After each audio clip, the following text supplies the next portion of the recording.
Welcome to the 15th edition of the Jaipur Literature Festival, protected by Dettol Banega Swasth India at Han Michalski Foundation, Bethak. The festival brochure and flyer with details of the full program are available for purchase at the information desk. We are delighted to introduce the Illuminated. The session is presented by Hawthornden Literary Retreat.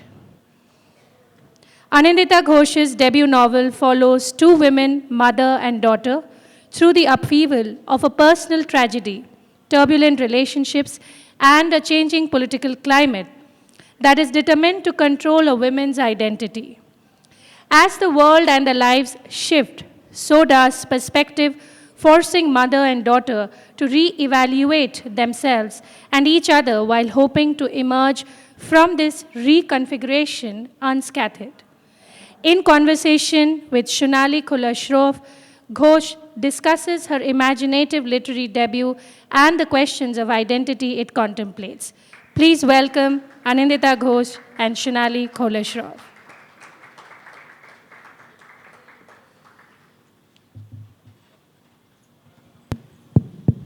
Hello and welcome, everybody. Anindita. Hi. Hello Great again. to be here with you. One moderator that I know from before. Well, congratulations on your sparklingly brilliant debut novel. I have been meaning to have this conversation with you ever since I read it a year ago, when we were briefly lamenting the fact that there is no physical JLF happening, so here we are. So I think I'll talk to you a little bit about yourself and your journey as a journalist, as an editor, and then we can talk about the book a bit. So the other thing I want to congratulate you about is being born Bengali, because I think it really assists in your literary career. Are you guys given a drip from the time you were born? Well, at least that bit, I mean, there was no effort on my part. The stars chose it. That's true. Before we go ahead, I just want to say that, you know, it's a great honor and pleasure that I have my publisher, editor, and agent here in the front row. I met my editor only for the first time after emailing for 2 years at JLF 2 nights ago. I knew Himali, my agent, from before, of course, but we met for the first time since we had begun working on the book. Same with Anant, and it's really great to be here, and thanks to everyone who's turned up. You know, for authors who've had a book out during the pandemic, just that real live nutrition from audiences is a great feeling, so thank you. So tell me now, you've been a journalist and an editor. You started your journey with Vogue, and then you came to the Mint Lounge. When during your journey did you decide that you wanted to start writing a novel? And the second question is, was your writing career and editorial career not fulfilling enough that you had to take this plunge and give it all up? Right. So, you know, Shunali, I think novelists aren't born overnight. They might suddenly announce to the world that they're writing a book, but I think writers are those annoying kids who at 10-year-old, you know, are making summer storybooks, forcing their grandparents to read their poetry. Novelists are those people. Having been a journalist for 15 years, you know, I studied at Columbia, I studied journalism, I was a culture writer at Mint Lounge. When you're a journalist, a lot of publishers reach out to you, so people kept reaching out to me to do nonfiction books on topics that I didn't find very exciting, to do a whole full-length book on history of yoga or history of art. So I kind of kept dragging my feet on it. But I was quite fulfilled. I really enjoyed my journalism gigs, so, you know, that was good. It was actually at a festival like this one, which is why I find festivals and attending festivals, you know, are such a great idea for people who want to write. I was at the Mountain Echoes Literary Festival in 2015, and I attended a session by the writer Janice Pariat, and it was actually about kind of like yesterday's section on where stories come from. And she spoke about how sometimes while writing, you know, a story, when you start off, sometimes you know the destination and you kind of just have to figure ways to get there. And sometimes you don't know where you're going. You can just see, you're driving and you can just see what your headlights reveal. And I realized that's where I was. I wasn't taking a plunge to write a novel because I didn't know where it would go. I could only see, 2 meters ahead. But hearing her session actually, I realized, why am I dragging my feet on nonfiction? Fiction is what I really want to do. And when you really want something, you go out and achieve it. You want to go to New York, you do it. You want to date a person your parents don't like, you do it. So why was I dragging my feet? So that's when I actually took the plunge, specifically 2015, August, Mountain Echoes Lit Fest. I was in the cab from the festival venue to the airport is when I thought of the first chapter, and that's where it came from. I loved my journalism job, so it wasn't out of boredom. I think this was just something else I wanted to do, address areas that journalism couldn't really touch. The circular spaces. So you started working on this in 2015 with that one little seed of an idea? Yeah, the first chapter, Shunali, I feel I wrote the first chapter for 2 or 3 years. I sent it around as a short story, and everyone told me it was really well written, but it wasn't complete as a short story, because it wasn't a short story, it was the first chapter of a book. But yeah, so when I say I worked on the book for, 5+1 year, the first 2 or 3 years were just that first chapter, which is why I kind of know a lot of it verbatim, embarrassingly again. And then the rest kind of filled in and happened later. But what was it? I mean, the story is about 2 women who are grappling with the loss of a very towering and important figure in their lives. And then the rest of the book, of course, is about them reclaiming their space in society and within themselves and dealing with that.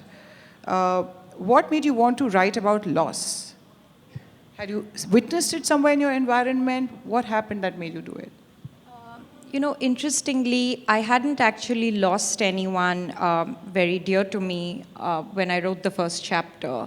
So when the losses did happen, later during COVID, it felt kind of spooky. It felt like I'd had a premonition while writing fiction. I felt like I went through the exact same feelings that Shashi, the protagonist, is dealing with in the first chapter, and I like what DBC Pierre spoke about this morning. He said he writes at night because he can catch people's dreams, and I feel maybe novelists are prescient in some way, of emotions or events that are going to happen to you or to other people before. So the first chapter, stories for me begin with a visual or with an emotional charge.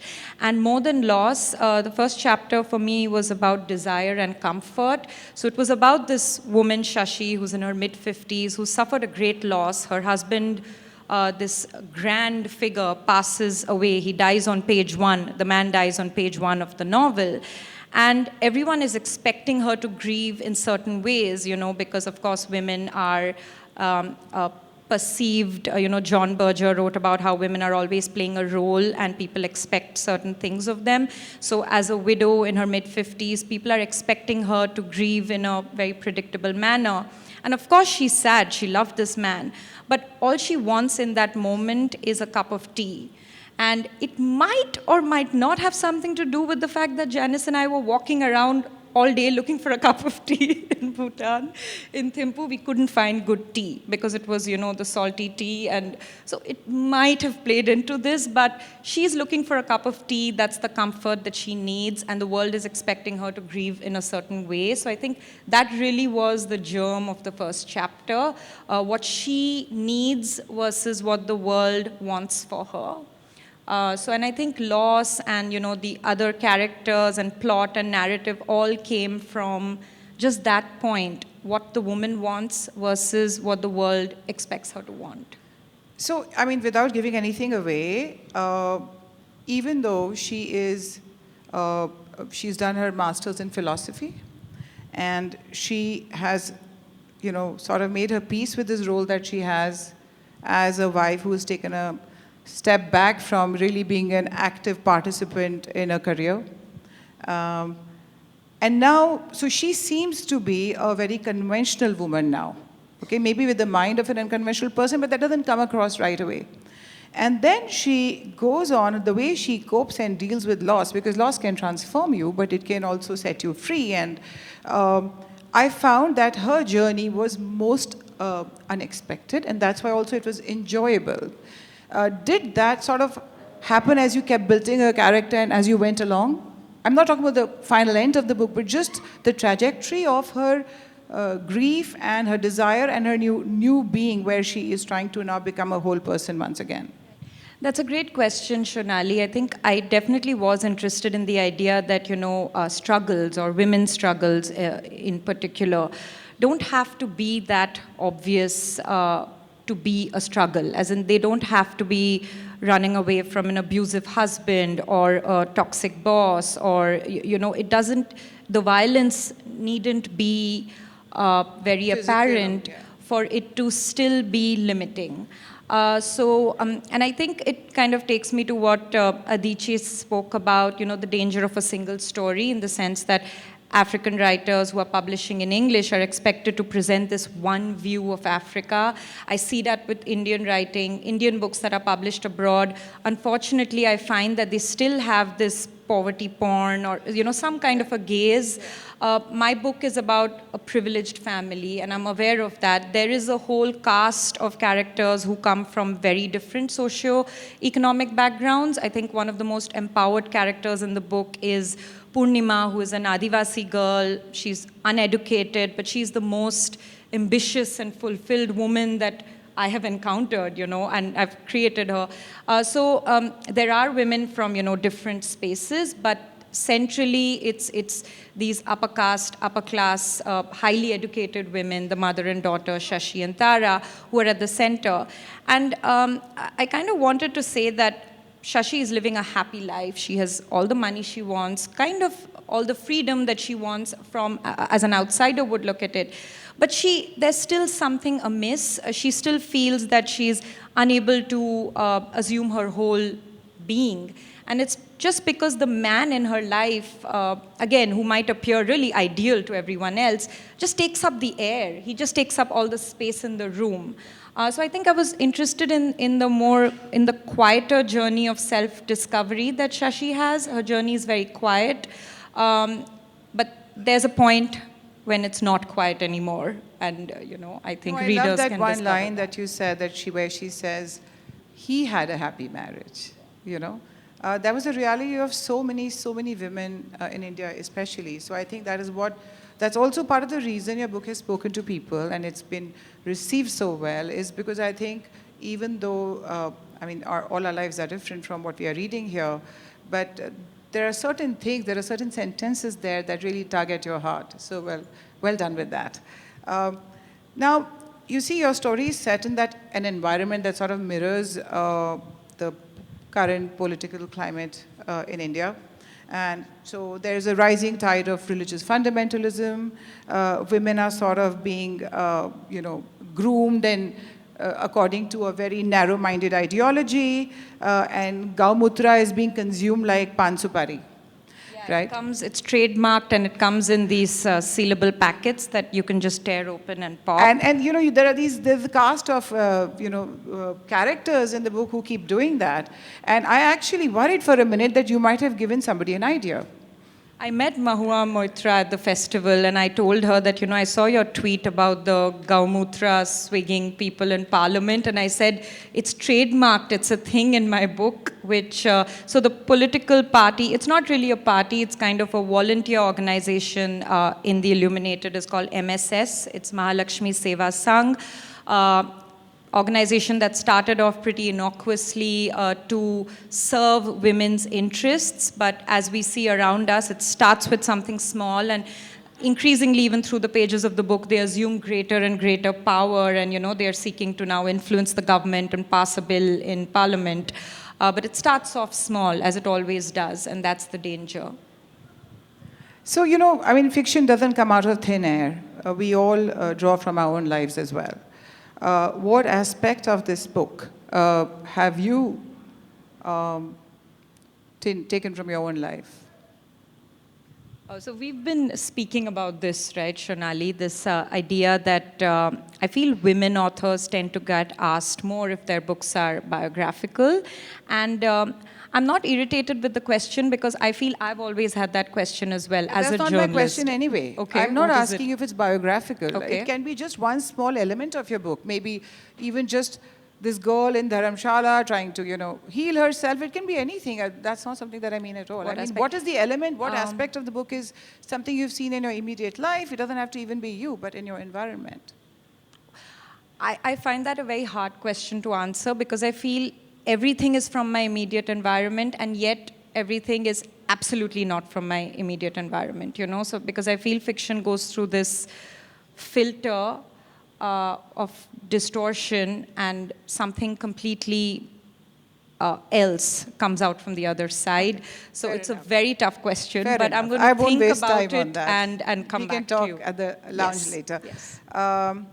I love the fact that you have tackled female desire through your work. And, you've also not shied away from writing sex, a scene with sex in it. How challenging was that? Did it come easily to you? Because I remember you saying, Shunali, my father is reading my book now. Did you get self-conscious about who will read? I was paranoid about my parents reading the book, but they made it very easy because even now, every time I meet my parents, my father tells me, I have read till page 150. Like he keeps trying to make this point so that it's clear between all of us that my father has not read his daughter writing about sex. He's just made that clear. My mother insists she's only read the first chapter and she's going to read it later. So I feel they've helped me deal with it. And now after writing a first book, I think, that whole idea of, oh my God, what will XYZ think is over. I've realized that it's not Anindita Ghose, the wife, daughter-in-law, sister who's writing the book. It's Anindita Ghose, the novelist. So I'm over with it. But about sex, I haven't studied writing formally. The only writing workshop I've done is a wonderful one-semester workshop with the legendary Judith Christ, which was on style at Columbia. So it was a journalism program, but I elected to take that class. I haven't studied, say, rules of fiction writing, but what I know about writing is from listening to authors, reading books, and actually reading a lot of long-form author interviews where they speak about craft. The bit about writing about sex, I feel, is not something I read anywhere. It's my own observation based on the books that I've liked.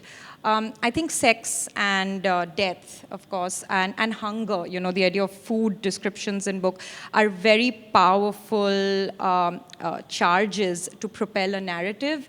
And I think that when you indicate early on that there will be sex in the book, but you delay the actual act of sex in a very superficial way, this is a secret answer, but I feel it keeps people reading because there are certain, base interests that unite us all. And a great example of this is God of Small Things. The actual act of sex is on the last page of the book. And that was really fascinating to me, even, when I read the book when I was 13. And there were all these adults around me who were like, this book is pornography and what's going on? And I was really excited about reading it. So I think delaying the act of sex, but indicating that there might be some early on is actually a great tool. Yeah. Before I forget, I want to bring up your residency program that you did, okay? And we didn't know each other very well at the time, but I remember you saying, I'm very excited, I'm going for this, but I hope that I will really be able to use my time there. What was it like being there, and what did it do for your writing? And your to reach there and then feel that you're not getting the inspiration is also something that could possibly happen to people. So what was your life like over there? It sounded very charming when you told me. It was really wonderful, Shunali, and I hope you and other writer friends that I have get to go to Hawthornden or some other residency if you get the chance.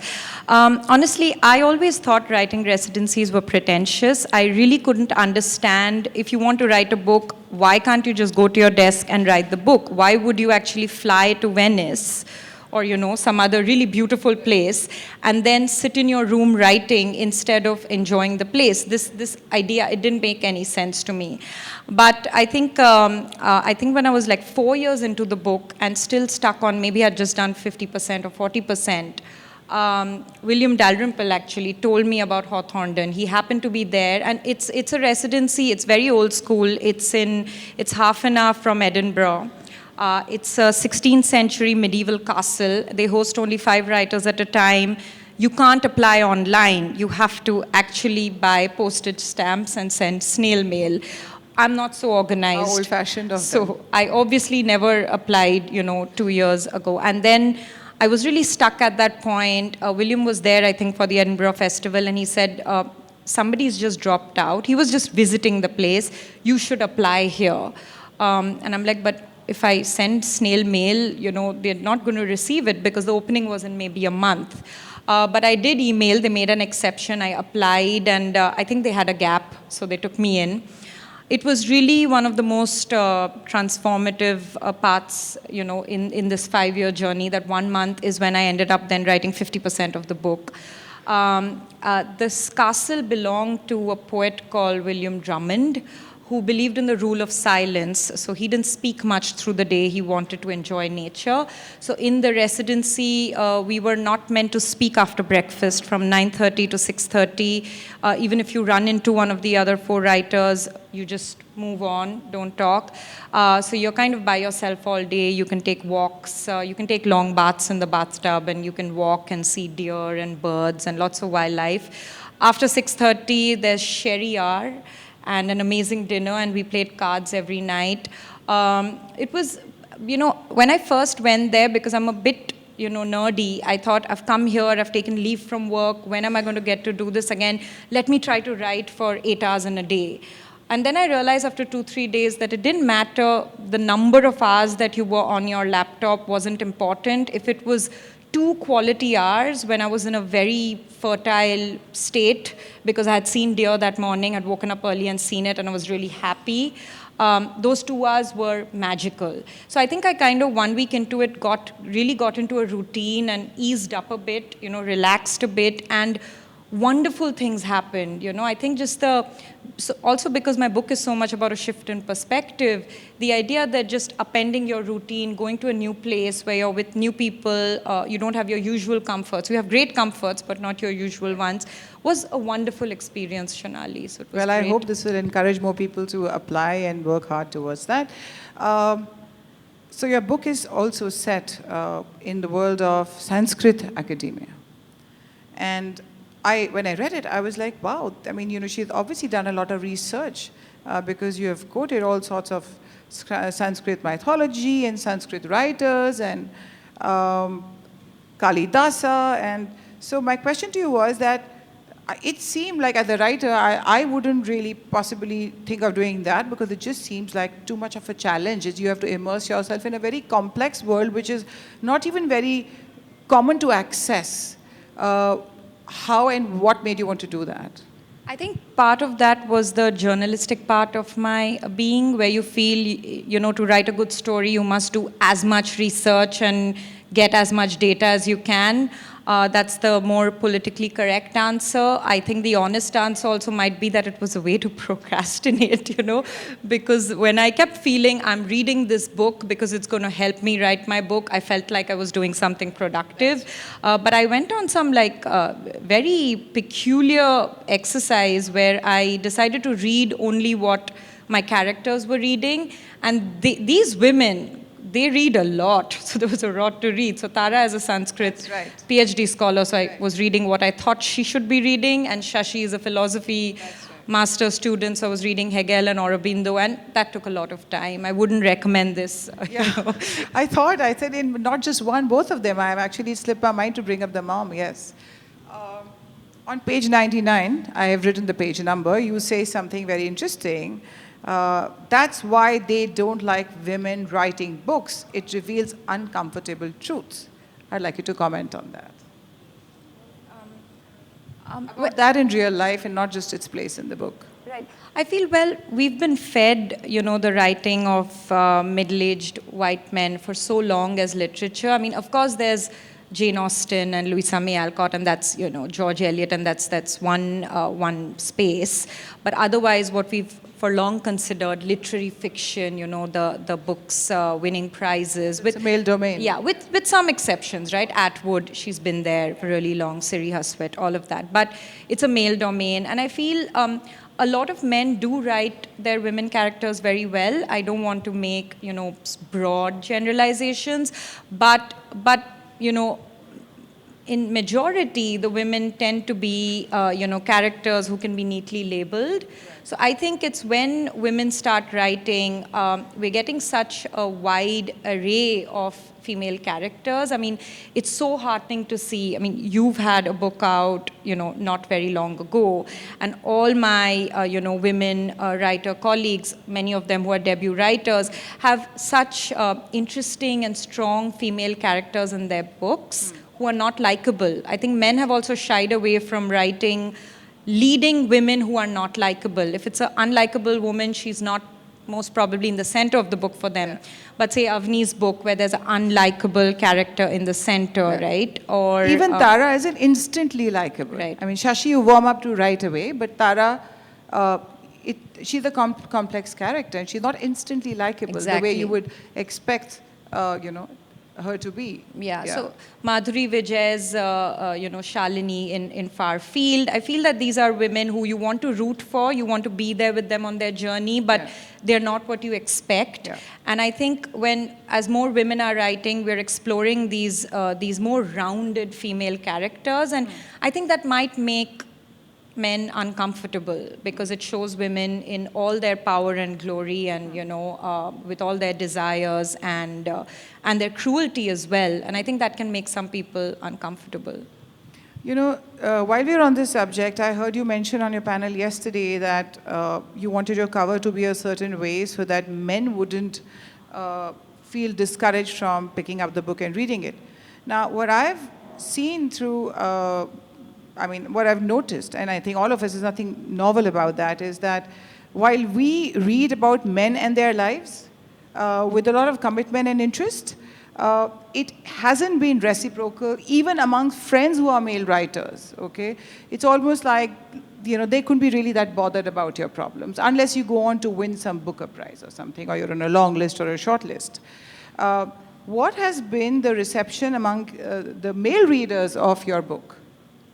Right. So we spoke about this briefly, I think, 2 days ago, that I feel my bar was so low for men reading the book or for male critics engaging with the book that I was just happy every time a male reviewer was even reviewing it, because that's how low the bar is. I feel women make the effort or are naturally conditioned to read books by both men and women, but men do not read as many books by women, and it's not banter. The Guardian did a survey, and there are statistics to prove it. So I've actually been pleasantly surprised. I mean, my father's IIT alumni group, men in their 70s, have read the book and messaged him to pass on the message to me, and I'm like, okay, so I think, festivals like this, or maybe the arts pages of newspapers, which are fast shrinking, but they do exist, are fostering the sense of championing writers.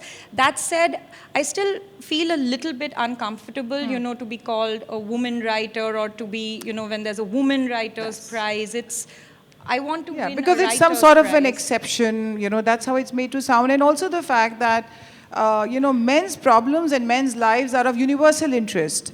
And women's lives are then therefore of interest only to women. And this sort of perception is something we all really need to move beyond, because we are equally capable of delivering all sorts of writing.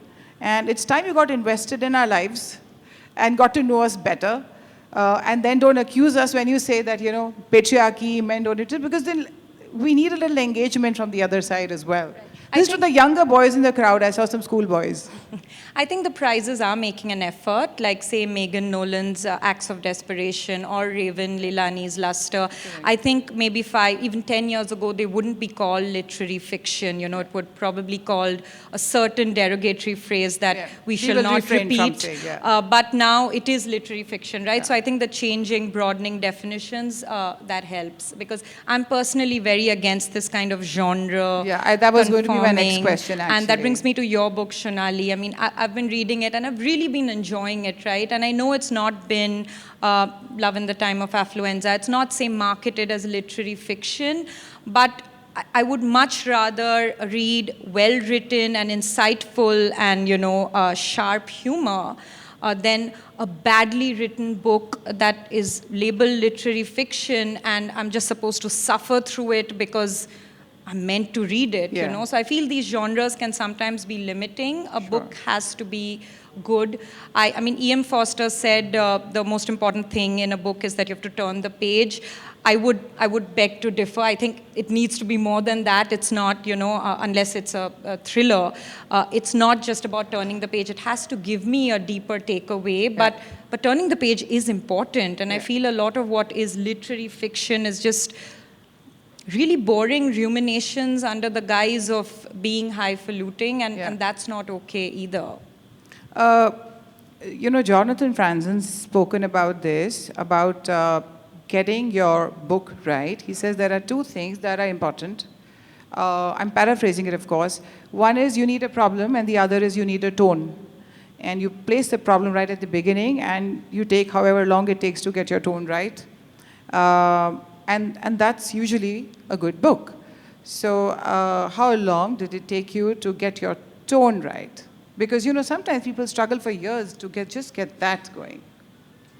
So I was actually trying to do 2 tones in the book. And that was a bit confusing, even for me, because it's a first book. Because there's a mother and daughter, and I assume that they occupy very different intellectual and sensorial worlds. I actually tried writing their chapters, because it's alternate chapters, in 2 voices.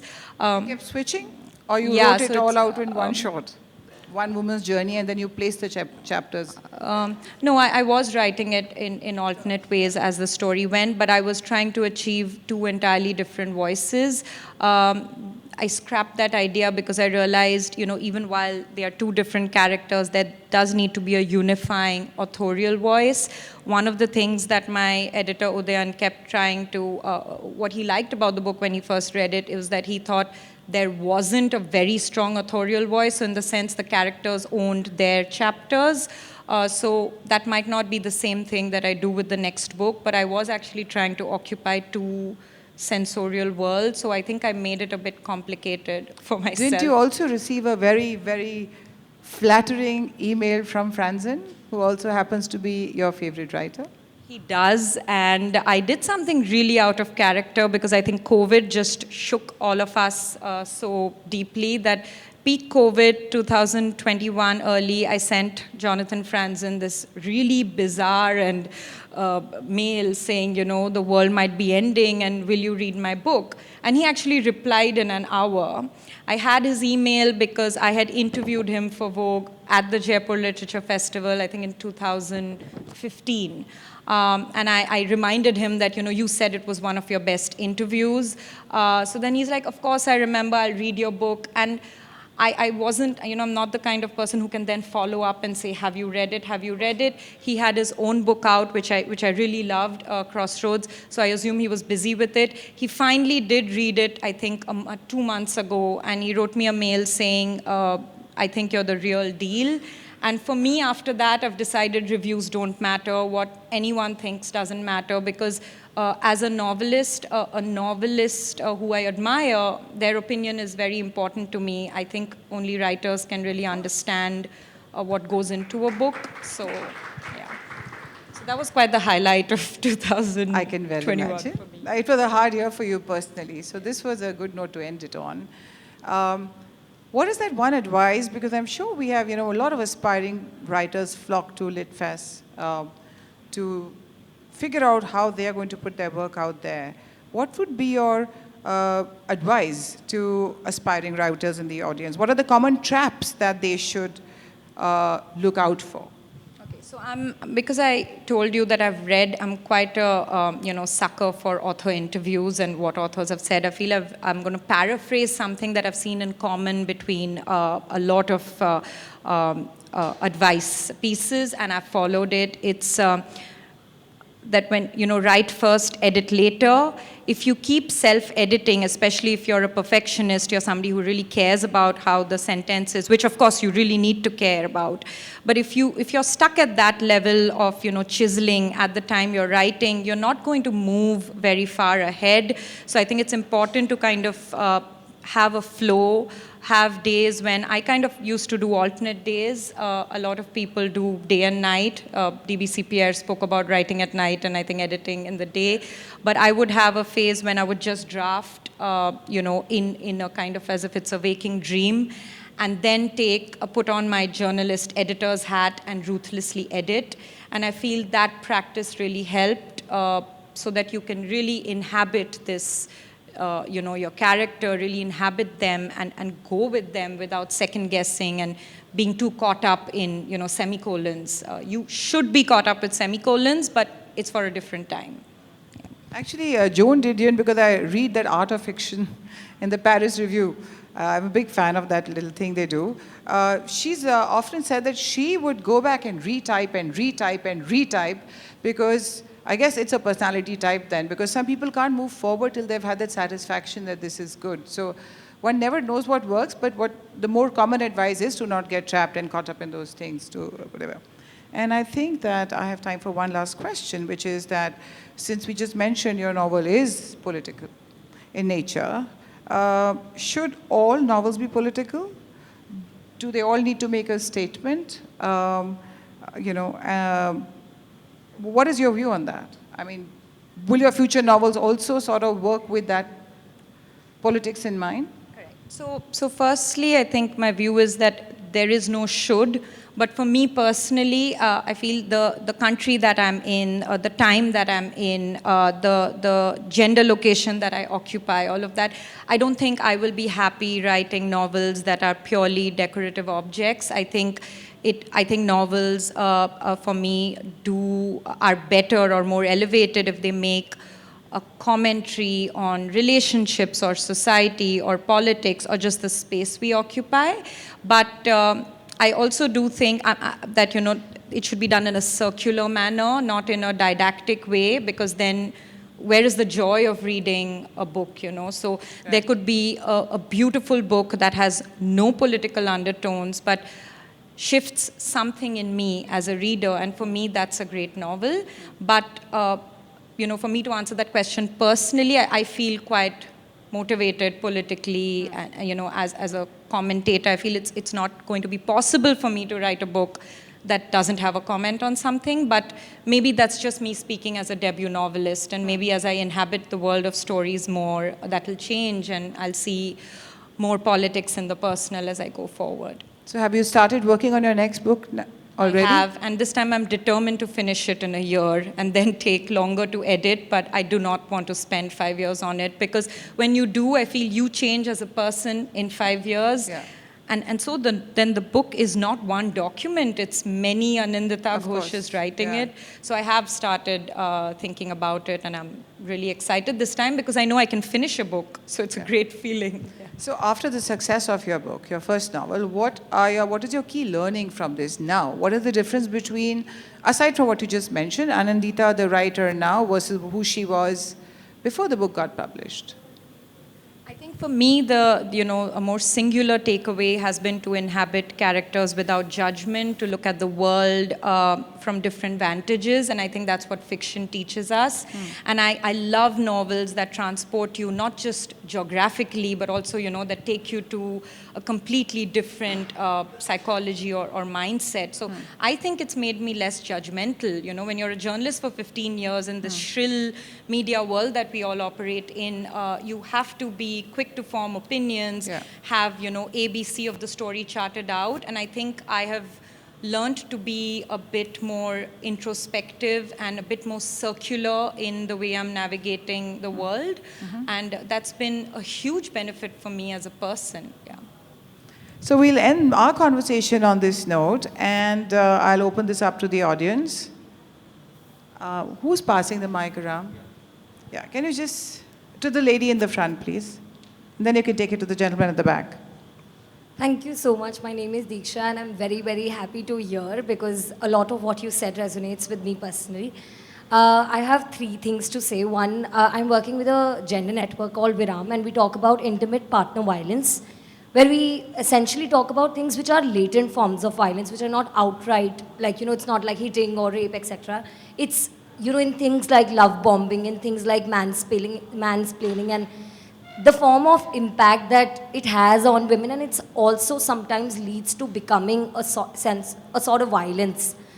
So while we talk about it, we often are asked that, maybe you're just like, creating a lot of fuzz around something that's non-existent. But being a woman and being a group of women and also a lot of men who do not realize while doing it, so these intimate and latent forms of violence do take place every day. So while you're writing, I'm sure that when I have not read your book, but I have gotten your book, maybe I read it, and when I see, there is always a narrative which will talk about such intimate forms of violence. So what is your, obviously, observation on that? And do you think, have you ever grappled with, am I going overboard with this form of violence? Or, and will it be validated if I call it violence, 1? Then 2, straight up, when will we be able to talk about sex with our parents? Because, you said that they made it comfortable, but I get a little irritated when we can't. And it's just sheer, again, like a question. 3rd thing that I want to... I think let's just give this one to her because there are other people waiting. Yeah. Thank you so much. So, to answer your first question, I think that's where fiction comes in, because the more apparent, the more visible forms of violence or discrimination, etc., is the realm of non-fiction. It's the realm of journalism and essays. These things that we feel but, are intimate and inconvenient truths, the things that we're thinking about but we can't say because it's not tangible, I think fiction is a great way to get at that via the vantage of a thoughtful character. And I think, again, more than the author actually writing it out directly in those many words, when you kind of show a character going through it and how uncomfortable it makes them. I think that's why we talk about the difference between fact and truth. So I think fiction is a great way to address all of which you mentioned in point 1. Yeah. Yeah, to the gentleman at the back, please. Behind him, he's been holding his hand up since a bit. Yeah. Hi, Anindita. Hi, Chintan. You hear me? Yes. Okay. Did you ever consider a future for Tara and Tashi? He is kind and gentle, he understands consent, but Tara is sort of driven towards Amitabh, who doesn't understand consent and who is sort of destructive. It seemed a bit like, Carrie Bradshaw, spurning Aiden and going towards Mr. Big when I was reading the novel. I'd just like to hear your thoughts. I feel we need to remember that Tara is 25. She's still forming as a character. And, maybe even for a reader, the view that they have of Tara now versus 10 years later might change based on where they are located, in age and station. So I think Tara's choices are probably not conventional, but they are real. I haven't thought about a future for Tara and Tashi. I'll leave that to the readers. A lot of people have asked if there's a sequel because they wanted more of, the utopia at the end. They wanted more of Meenakshi. But I think when, the story, Shashi and Tara's story for me doesn't end when the book ends on page 399. It can go on till as long as the reader wants it to go on. So I have handed it to you and other readers like you, and you can imagine it as you wish. As a segue to that question, I realized I gave it up 2 minutes too soon, my quota. I have a last one to do with this relationship, which is why I'll read it out. You write, this is about Tara. She would see many years later that she had confused her longing for a place in the world with a longing for this man. What did that mean? I mean, I feel also often in what we call an inappropriate affair or relationship, power or status or admiration for someone's talent is a huge attraction. It's such a huge draw. But because of the world we live in and this equation between a 25-year-old very bright girl and a 50-year-old world-renowned scholar, is they can't really be friends, or they can really, but it's not what they know, it's not accepted. So the only relationship that Tara can imagine with this man is one that is sexual. But she's not attracted to him sexually, really. She's attracted to the man and his brain. But I think what the world allows a woman like Tara is the permission that it gives her is to have a sexual affair with him and not, to be his editor or his confidant or his friend having whiskey with him. And I hope that changes. Thank you for that. Okay, this gentleman in the front, please. Okay, so here my question is that since last 1 year I have been trying to write a book, and there's many times that when you just you want to write but you can't write. There's this writer's block, and you have the ideas but you can't pen it down. So there would have been time for you also. So how did you deal with the times when you were blank and you had to write but you didn't know exactly how to go with it? Right. So I think it's related to what we spoke about writing in a flow, the write first, edit later. But one advice I received from another writer I really admire is that when you're writing your first draft, write it conversationally as if you're speaking to someone who is not from your social milieu, as if you're telling a story. That didn't always work for me because I do like sentences to be somewhat good, if not finished, when I'm writing it, so I couldn't really always write conversationally. But when it's things like dialogue or you're just building narrative, it helps to just maybe write it conversationally and then go back and really work on it.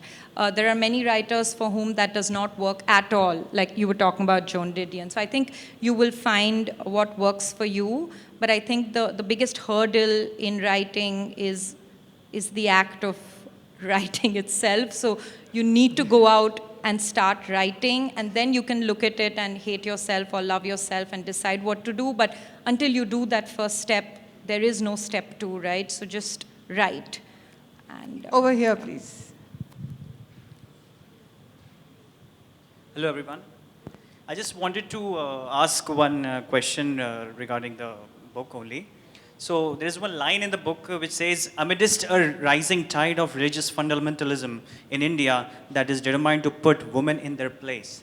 So as a journalist, how do you think, how much does it hold in the concept of India, which we are living in right now, and we will be facing the challenges as a woman, how you look upon it? I don't even need to go very far. I can just lead you to the hijab row that happened in Karnataka like a month ago, right? So I feel there were parts of the book where some people said the MSS, Mahalakshmi Seva Sangh, is caricatured. And I feel every month, every week almost, there's an example, whether it's people swigging, Gaumutra in Parliament or people not allowing women to dress the way they want. That reinforces my idea that MSS is not an exaggeration. It's all around us. I would like it not to be a reality. I would much rather prefer that it remains in the speculative genre, but it's not, right? So I think the hijab row would be the best response to what you're asking. Just pass it on over there, please. At the back. Yeah. I just want to say that as you noticed that you said that on page 99 they are very uncomfortable revealed for the women, and they are just uncomfortable for the men, that you just show that how precious and glory of woman is. So man used to state that women are having a hunger of attention, and when the things that reveal the glory and how precious a woman is, they just get insecure that how a woman is getting attention. So what do you want to say about that? I feel most Indian men are narcissists, right? They are brought, and I'm saying Indian men because the men in my book are Indian. But they are trained to be that way because their mothers, like Robi Malik's mother, goes behind him with a plate every morning before he's leaving for office. They're just trained to think of themselves at the center of their parents' world, and hence they create a new family, world where again they are at the center. It's consciously built that way. So I feel when it's, and these men they are products of their time. So they're not bad people. They're unaware of what is happening or what they're doing, when they decide to choose their wife's career or decide what their daughter should study. They think they're being good providers. They think they're being protective and helpful. So I think it's these spaces in which we need to hold up a mirror so that these men can introspect on what's going on in a more, subtle manner. Yeah, to your left. Hello. Yeah. I believe that, like, in the grand scheme of things, there is always this concept of disagreeing when you immerse yourself in something.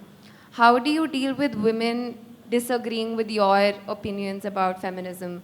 And I'm just asking this generally as like a 23-year-old girl who has friends who disagree with her on her opinion about feminism. So how do you deal with that? Okay, we've been shown this timeout card So several just after times. this, as you can briefly answer this, Yeah, and then it's I time will out. answer this because it's a question very close to my heart, because I think the whole character of Tara, who's 25, is built around this idea of hypocritical feminism. I mean, she's a very intellectual and energetic girl who has, posters of Anais Nin in her room, but she's completely oblivious and blind to the struggles or challenges of the women around her, the real living women around her, including her own mother.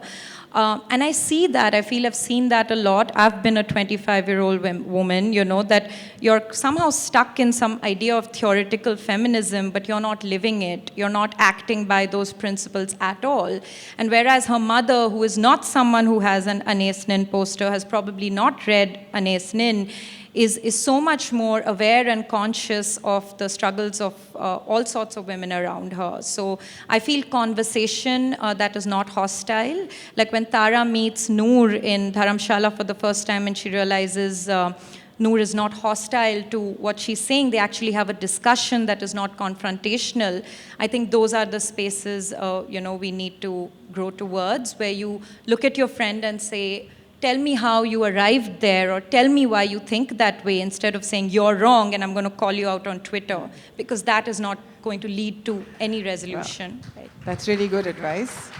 Thank you, everybody. You've been a brilliant audience. Thank you, Anindita, for this conversation. And great audience questions. Thank That's you. what I said. We would like to thank Anindita Ghose and Shunali Khullar Shroff for this wonderful session. We thank Hoddenan Literary Retreat for their support. The authors are available for signing at the book signing desk. The books are available at the festival bookstore.